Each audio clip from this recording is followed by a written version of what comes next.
Alors bonjour et bienvenue à cette capsule sur les caractères de divisibilité. Donc pour la divisibilité par 2, par 5 et par 10, on va passer assez vite parce que c'est quelque chose que tu sais quand même depuis un certain temps. Alors par exemple, les nombres qui se divisent par 2, ce sont des nombres pairs. Tu te souviens, c'est les nombres pairs et les nombres impairs. Donc les nombres pairs, c'est ceux qui se divisent par 2, c'est-à-dire ceux qui se terminent par 0, 2, 4, 6 et 8. Donc, si je prends par exemple 173 996, je sais que ce nombre-là se divise par 2 puisque c'est un nombre pair. Les nombres qui se divisent par 5 se terminent par 0 ou 5. Alors, si je prends 0 ou 5, si je prends l'exemple de 657 910, je sais que ce nombre-là se divise par 5 puisqu'il se termine par 0 ici. On voit que c'est un de ces deux chiffres-là. Alors, ça fonctionne. Ou encore, si je prends, je ne sais pas moi, 964 285, encore une fois, je regarde le dernier chiffre, c'est 0 ou 5. Alors oui, ça se divise par 5. Pour savoir si un nombre se divise par 10, il y a seulement un nombre à la fin qui peut y être, c'est le 0. Alors, si je prends par exemple 199 340, je sais que ce nombre-là se divise par 10 puisqu'il se termine par un 0. Est-ce que ce nombre-là se diviserait par 2? Oui, c'est un nombre pair, donc les nombres pairs doivent se terminer par 0, 2, 4, 6, 8. Et il peut se diviser par 5 également, puisque les nombres qui se divisent par 5 se terminent par 0 ou 5. La divisibilité par 3 et 9, je les ai mis ensemble parce que le caractère se ressemble. Alors, il s'agit d'additionner les chiffres qui composent le nombre et ça va te donner une réponse. On appelle ça la somme digitale du nombre. Et tu regardes si la somme digitale du nombre, si tu veux savoir si ça se divise par 3, tu regardes si la somme digitale du nombre se divise par 3. Je te donne l'exemple de 136 452.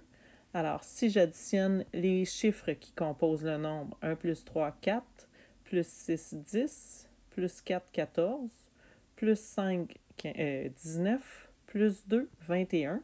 Donc, la somme digitale de ce nombre-là est 21. Et si on veut savoir si ça se divise par 3, on se demande est-ce que 21 se divise par 3? Oui, c'est le cas. 21 divisé en 3, ça fait 7. Donc, mon nombre ici se divise par 3.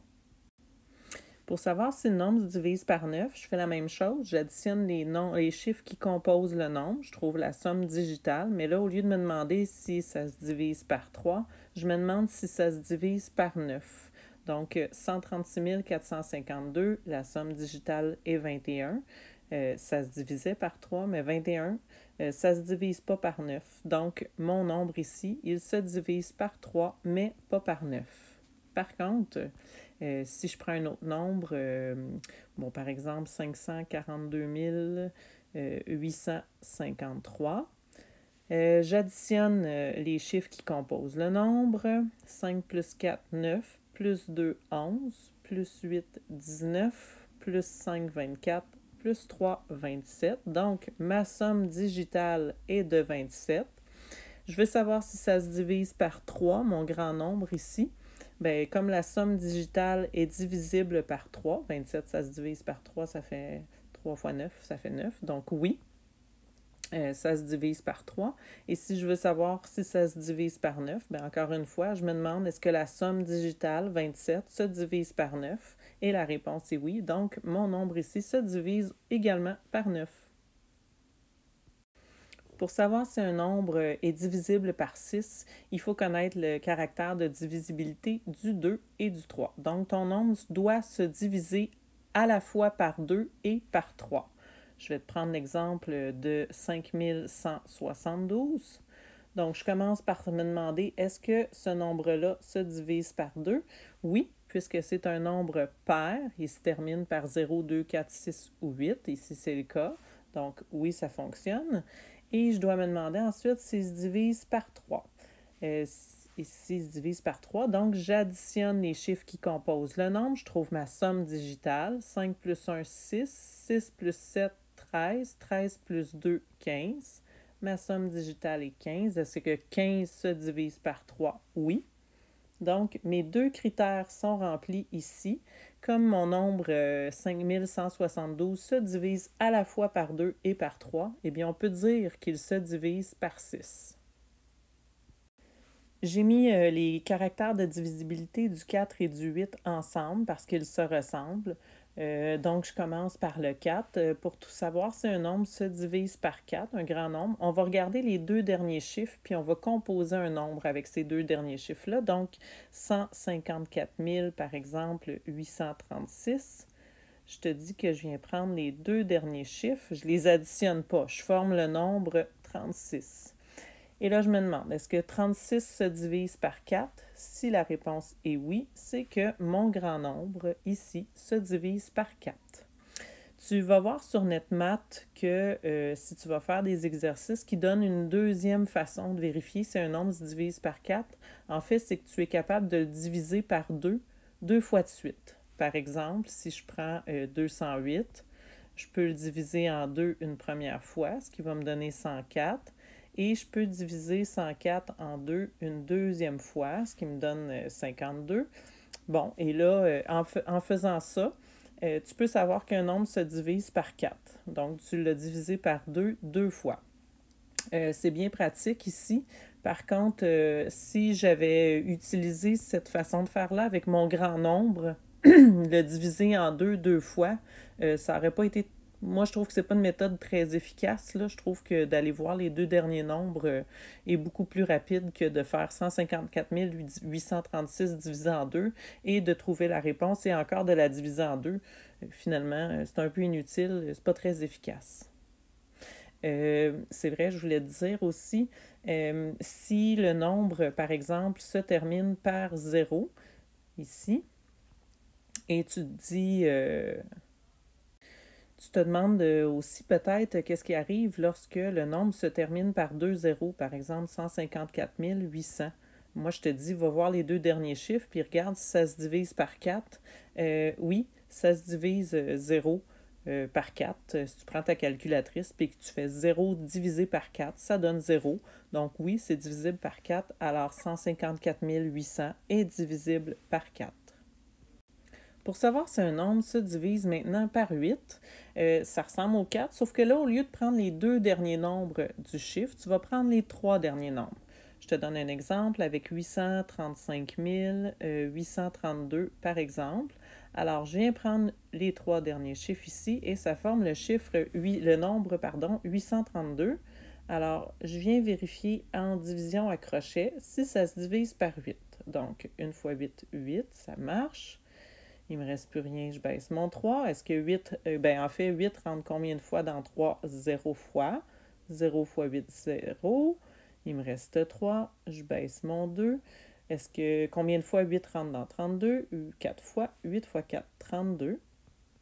Donc, ici, ça se divise, je n'ai pas de partie décimale, ça arrive juste. Donc, ce que j'en déduis, c'est que ce grand nombre-là est divisible par 8. Encore une fois, dans NetMath, tu vas peut-être voir dans les explications qu'on te demande, qu'on te donne comme façon de faire, que le nombre se divise 3 fois de suite par 2. Je te donne un exemple ici, 448. Bon, est-ce que je peux le diviser une première fois par 2? Oui, ça me donne 224. Est-ce que je peux diviser 224 par 2 une deuxième fois? Oui, ça me donne 112. Et est-ce que je peux diviser 112 une troisième fois ici par 2? Ça me donne 56. Donc oui, c'est possible. Ici, 448 se divise donc par 8. Par contre, ça va bien avec des petits chiffres, mais des petits nombres, mais tu imagines 835 divisé en 2, la réponse divisée en 2, la réponse divisée en 2, c'est pas très efficace. Donc, je préfère ma méthode ici qui est beaucoup plus rapide que celle proposée par NetMath.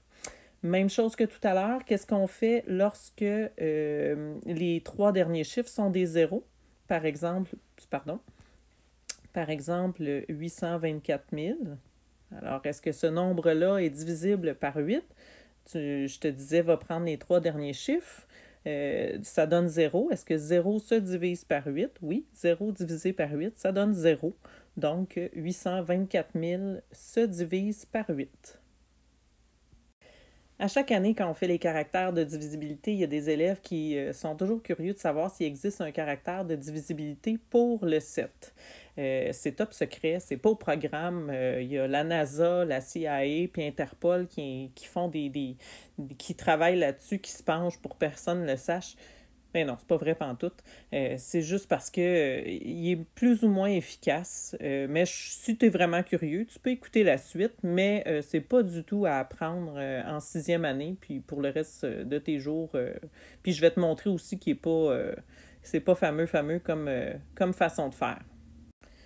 Donc, ce qu'on va faire pour le caractère de divisibilité du 7, on va prendre, par exemple, 392. On veut savoir si ce nombre-là se divise par 7.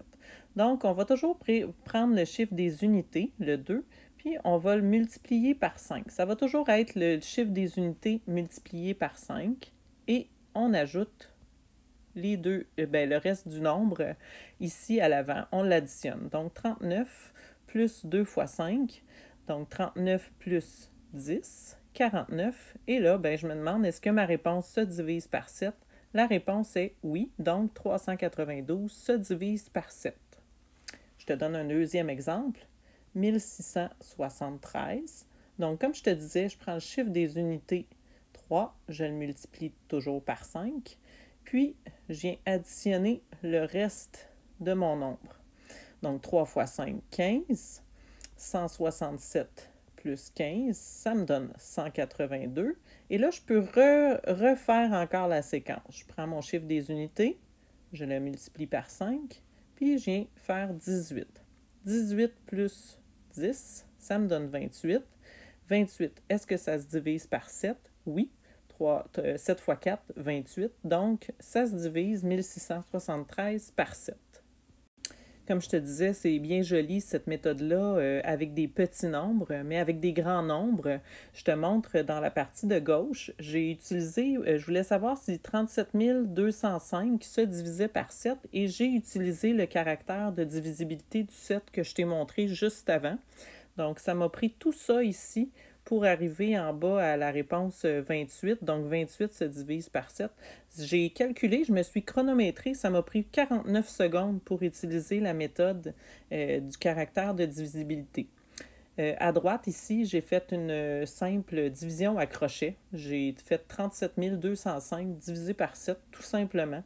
Et je suis arrivée à la réponse en 25 secondes. Ici, tu vois, ça m'a pris plus de temps, puis je ne sais même pas qu'est-ce que ça fait, 37 205 divisé par 7. Je sais que ça se divise par 7, alors qu'ici, en 25 secondes, je sais qu'il se divise par 7, puis en plus, en bonus, j'ai la réponse. Donc, tu comprendras que c'est peut-être pour ça aussi qu'il n'est pas au programme. Alors voilà, j'espère que cette petite capsule de révision t'a aidé et je te souhaite une très belle fin de journée.